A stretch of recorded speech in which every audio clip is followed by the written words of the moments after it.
શુક્રકોષ જે છે મેલની અંદર હોય, હા, એ વસ્તુ ભૂલવાનું નહીં, ફિમેલની અંદર ના હોય. લે આ તો અમુક હોય. મેં મારા એક સ્ટુડન્ટને ક્વેશ્ચન પૂછ્યો હતો કે સાહેબ મતલબ મેં પૂછ્યો હતો એમને કે શુક્રકોષ ક્યાંથી બને, તો એ જવાબ આપે કે અંડપિંડમાંથી. લો, આવા સ્ટુડન્ટ ભણ્યા. તો એટલે તમારે એવું ના થાય, જસ્ટ યાદ રાખજો, બરાબર. હવે અહીંયા આગળ છે શું, ધ્યાન આપજો. શુક્રકોષ જનન, તો શુક્રકોષ બનાવવાની ક્રિયા છે, પણ આ જે શુક્રકોષ છે એ કઈ રીતે બને છે, કઈ કઈ પ્રોસેસ આવે છે, એ તો આપણે આજે જોવાના છે. એટલે તો એનું નામ શું છે, શુક્રકોષ જનન.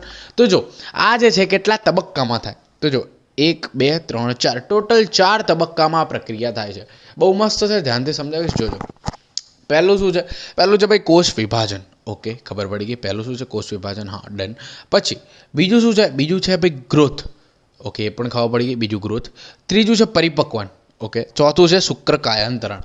હવે આ તો ખાલી આપણે બોલ્યા, અને ડિટેલમાં જોઈએ. જો પહેલું છે કોષ વિભાજન, અથવા તો એને બીજું નામ આપવું હોય તો શું કહી શકો, એને આપણે કહી